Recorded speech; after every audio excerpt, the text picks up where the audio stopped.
Hello lovelies, and welcome back to my channel. And on today's episode we are making a simple ogbono soup recipe, so stay tuned as I'll be taking you through all the cooking process right after this intro. Don't touch the dial.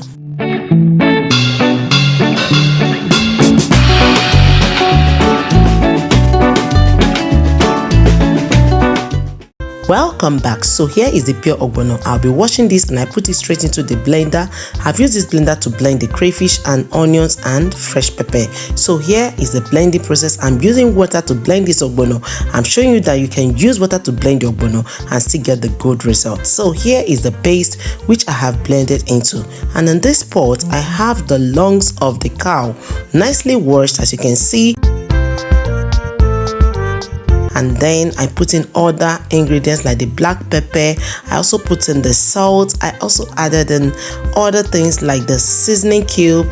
And here people, this is a simple way to make ogbono, okay? So after adding in the seasoning cube, I added in my paste of pepper, which I've already blended aside, and then I stir that all together. And then what else we'll be doing, we're covering and allow this to steam. And after that I opened up, and as you can see, this has cooked up about 10 to 15 minutes, and I'm taking that off the pot.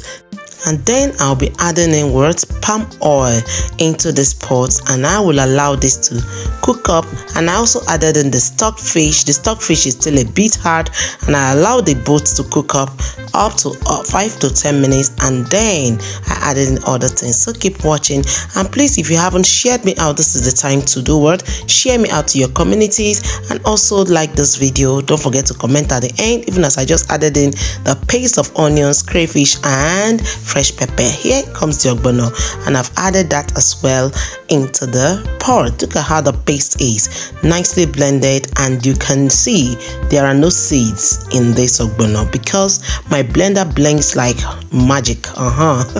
It has a very high power, the watt is high, and I recommend this highly. So here comes in the obey. It gives you that native taste of ogbono soup. Okay, so this is cooking up, and I'm going to stir this as soon as possible. So people, at the point of stirring, I remember to drop a tip here for you.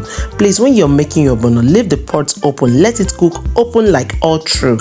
It enhances the elasticity of the ogbono. So this time around I'll be adding in the lungs. This is because it's still hard, and then I wanted it to cook in with this so that it will cook to my taste and satisfaction. So as you can rightly see, I've just added that in, and I will also stir that up. Keep watching people.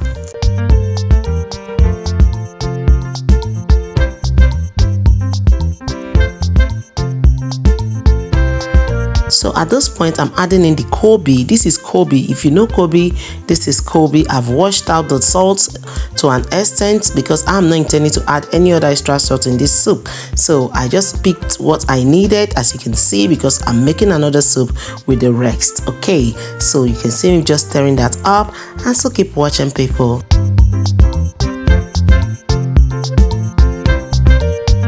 This is a proven elasticity of the ogbono. You can see how it's drawing, and you can see the way it is. I really got what I wanted in this ogbono. And please people, sometimes you have a bad ogbono. If you use bad ogbono to make soup, I swear you will be tired of that soup.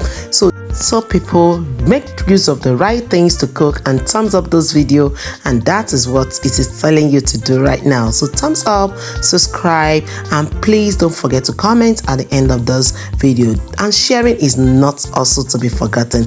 Even as I've added in the shaki, I added in the pomo, and I also added in the beef chain.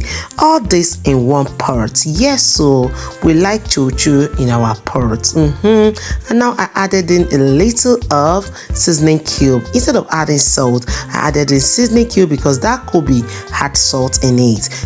So at this point I'll be adding in my uziza leaf. This is the pepper leaf which gives your ogbono soup a very nice aroma. And here comes the onions, cubely diced, and I also poured that in. And people, this is just the height of it. Uziza in your soup. My people, I don't know, do you know what uziza does to your soup? If you don't know, please ask me in the comment section. So here I added in mine grilled mackerel. You can call it your smoked mackerel. I did that myself and I just threw that and I say thumbs up again because all these are worth it. So here also I'm squeezing in the bitter leaf. Yes, have you ever used bitter leaf to make your ogbono soup? And after the bitter leaf, I added in crayfish and I stirred everything together. So you can see this soup is ready and is served.